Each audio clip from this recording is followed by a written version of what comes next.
Assalamualaikum warahmatullahi wabarakatuh.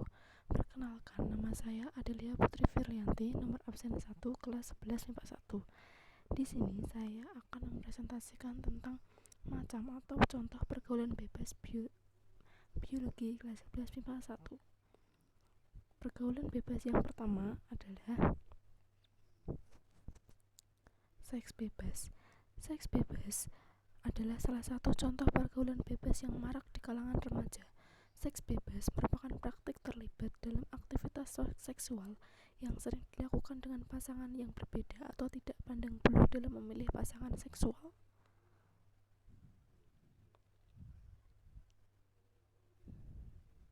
Yang kedua, narkoba. Narkoba yang merupakan singkatan dari narkotika, psikotropika, dan bahan adiktif berbahaya lainnya adalah obat-obatan terlarang yang membahayakan bagi penggunanya.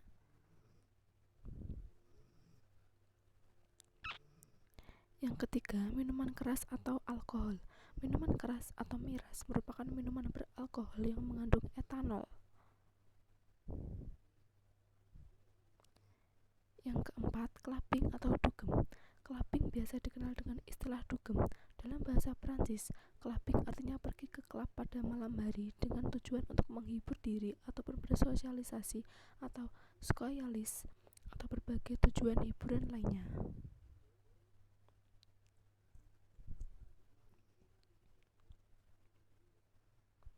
Yang kelima, tawuran. Tawuran atau tubir merupakan bentuk kekerasan antara dua kelompok atau lebih. Yang keenam, merokok sebelum 18 tahun. Usia 18 tahun merupakan syarat minimal bagi perokok, sebab orang di atas usia tersebut yang hendak menjadi perokok pemula pasti telah memiliki pemikiran nasional tentang kerugian rokok, baik dari segi kesehatan maupun ekonomi.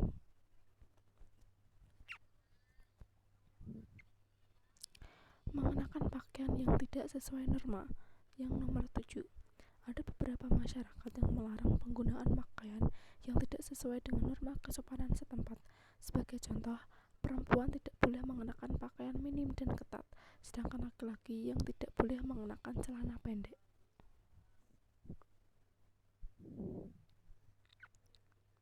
Nomor 8, menonton film yang berunsur pornografi. Ini merupakan pergaulan bebas di kalangan remaja sebagai salah satu dampak negatif perkembangan teknologi internet. Karena melalui internet mereka bisa mengakses apapun termasuk konten-konten yang berbau pornografi.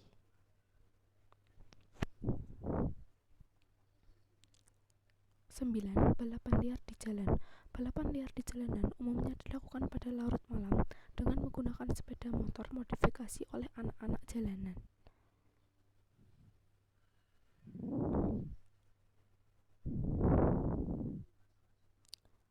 10. Mencuri. Mencuri ialah mengambil benda milik orang lain tanpa izin dengan maksud untuk memiliki benda tersebut secara ilegal. Yang ke-11, bergabung dengan geng tidak bermoral.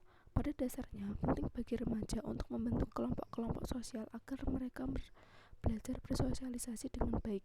Akan tetapi, seringkali mereka terjerat dalam pergaulan bebas sehingga mereka tergabung dalam geng-geng yang seringkali justru meresahkan masyarakat.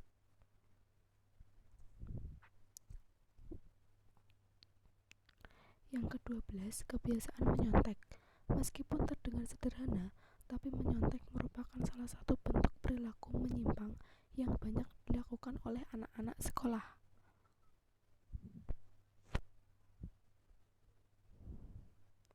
Yang ke-13, bolos sekolah. Bolos sekolah merupakan tindakan yang termasuk perilaku menyimpang yang juga banyak dilakukan oleh anak-anak sekolah.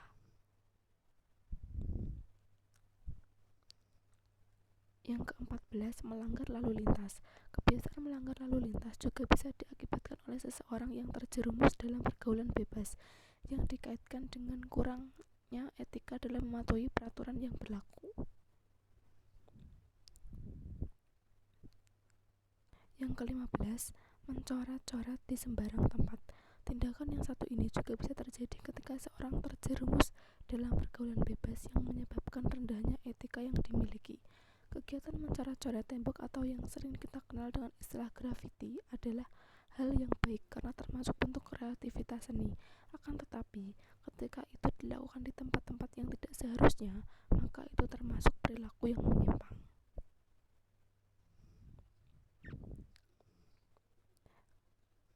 Ini adalah pengaruh seks bebas terhadap kesehatan reproduksi. Jika kita berhubungan seks dilakukan secara sembarangan tanpa melalui jalan yang dihalalkan oleh aturan agama atau agama apapun juga dan aturan pemerintah, maka pasti infeksi alat kelamin dan akibat lain akan muncul. Pengaruh seks bebas terhadap kesehatan reproduksi dapat digolongkan dalam 3 hal sebagai berikut. 1.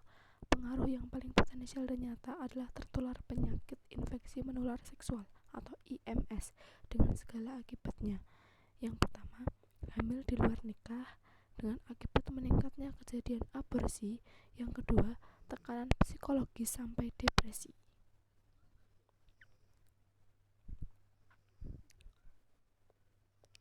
Infeksi menular seksual, dulu kelompok penyakit ini disebut penyakit kelamin atau venereal disease.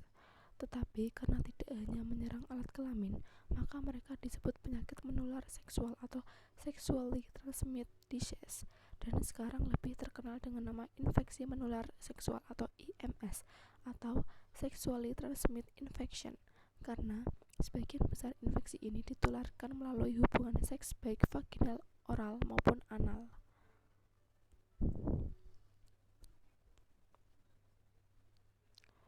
Ini adalah kelainan-kelainan reproduksi jika kita melakukan seks bebas, yaitu yang pertama, vaginitis.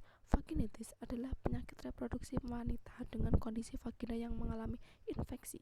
Infeksi pada vagina disebabkan oleh beberapa jenis mikroorganisme, yaitu seperti bakteri, jamur, dan parasit. Penyakit vaginitis bisa disebabkan oleh jamur Candida albicans, bakteri Gardnerella, parasit Trichomonas vaginalis, dan virus. Beberapa gejala penyakit vaginitis seperti nyeri hebat pada vagina, dysuria, pruritus di vulva, ruang bibir vagina, edema vulva, vagina bau busuk, dan perdarahan vagina.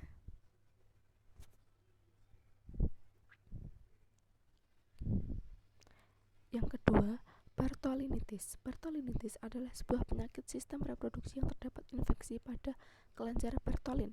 Penyebab dari penyakit Bartholinitis adalah jamur Candida albicans, bakteri Neisseria gonorrhoeae, virus atau Condyloma acluxminata, dan herpes simplex, dan protozoa atau amoebiasis dan trichomoniasis. Para wanita yang mengalami penyakit Bartholinitis akan merasakan rasa nyeri yang cukup hebat. Rasa nyeri ini disertai demam, alat kelamin memerah, bahkan Anda tidak bisa berjalan dan sakit saat berhubungan seksual. Yang ketiga, Condyloma acuminata. Condyloma acuminata adalah penyakit reproduksi wanita yang disebabkan oleh virus yang tak asing lagi. Virus yang dimaksud adalah virus human papilloma. Yang keempat, kanker ovarium. Penyakit ini berawal dari kista ovarium yang merupakan tumor jinak dan kecil di dalam rahim. Kista ovarium yang paling sering terjadi adalah kista dermoid, kista lutein, dan kista coklat. Penyebab penyakit kanker ovarium disebabkan oleh gaya hidup yang keliru, asupan kurang olahraga, dan lainnya. Berhati-hatilah Anda jika memiliki siklus menstruasi yang tidak teratur, karena itu merupakan gejala dari penyakit kanker ovarium. Selain itu, beberapa gejala kanker ovarium lainnya adalah nyeri saat berhubungan, pendarahan, dan asites.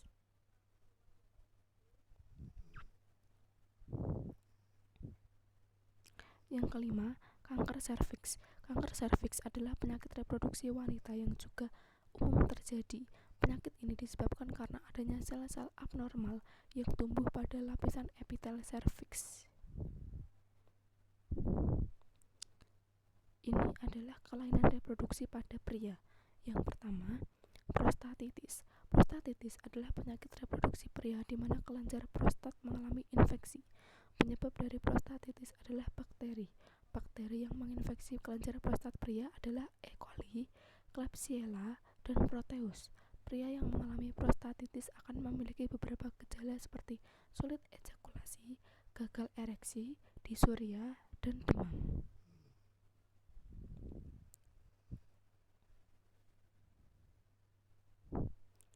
Yang kedua, epididymitis. Epididymitis adalah kondisi di mana bagian epididymis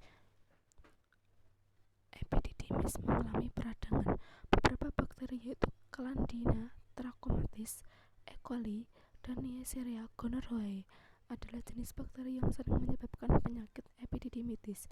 Ada beberapa gejala dari penyakit epididymitis, yaitu nyeri pada testis, ada darah di dalam sperma, sakit saat ejakulasi, nyeri pada testis, dan disuria.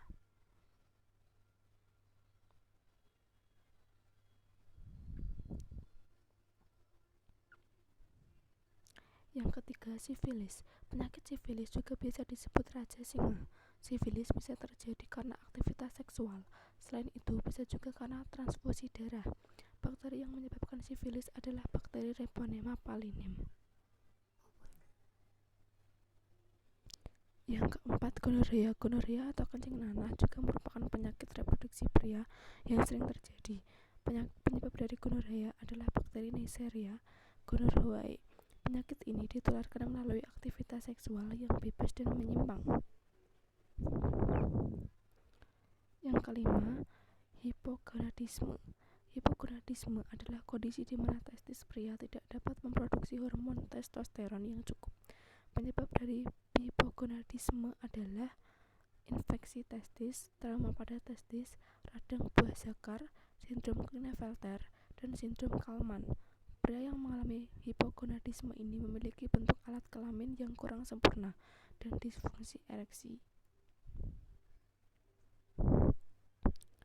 Ini adalah beberapa teknologi atau diagnosa untuk mengatasi gejala kelainan reproduksi. Yang pertama, teknologi reproduksi buatan. Teknologi reproduksi buatan atau Assist Reproductive Technology atau ART adalah penggunaan teknologi reproduksi untuk mengobati infertilitas atau kemandulan. Yang kedua, inseminasi buatan. Inseminasi buatan atau artificial insemination atau AI adalah pengenalan secara sengaja semen atau sperma ke dalam vagina wanita atau saluran telur untuk tujuan mencapai kehamilan melalui fertilisasi dengan cara selain sanggama. Yang ketiga, reproduksi buatan.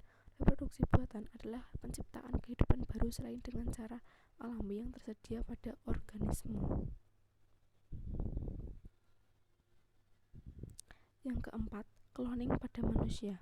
Dalam biologi, cloning adalah proses memproduksi populasi yang sama dari individu yang identik secara genetik yang terjadi di alam saat organisme seperti bakteri, serangga, atau tanaman bereproduksi secara aseksual. Yang kelima, transfer embrio. Transfer embrio mengacu pada langkah dalam proses reproduksi buatan, di mana embrio ditempatkan ke dalam rahim perempuan dengan maksud untuk menghasilkan kehamilan. Yang keenam, obat kesuburan. Obat kesuburan adalah obat yang meningkatkan tingkat kesuburan reproduksi. Yang ketujuh, terapi hormon. Terapi hormon atau terapi hormonal adalah penggunaan hormon dalam perawatan medis. 8. Injeksi sperma intrasitoplasmik. Injeksi sperma intrasitoplasmik atau intrasitoplasmic sperm injection atau ICSI merupakan prosedur fertilisasi in vitro di mana satu sperma disuntikkan langsung ke dalam telur. Yang ke-9, diagnosis genetik praimplantasi. Diagnosis genetik praimplantasi atau preimplantation genetic diagnosis atau PGD atau PIGD mengacu pada profiling genetik embrio sebelum implantasi atau dalam bentuk embrio profiling dan kadang-kadang bahkan berupa oosit sebelum terjadinya pembuahan. Yang ke-10, kontrasepsi. Pengendalian kelahiran yang juga dikenal sebagai kontrasepsi dan kontrol kesuburan adalah metode atau alat yang digunakan untuk mencegah kehamilan. Yang ke-11, teknik reproduksi buatan lainnya. Teknik-teknik berikut berbeda dengan ART, belum rutin digunakan, bahkan sebagian dari mereka bahkan pada tahap perkembangan. Yang pertama, rahim buatan. Yang kedua, teknologi pilihan germinal. Yang ketiga, in vitro parthenogenesis. Yang keempat, reprogenetik. Berikut adalah presentasi dari saya. Sekian dan terima kasih, kurang lebihnya mohon maaf. Wassalamualaikum warahmatullahi wabarakatuh.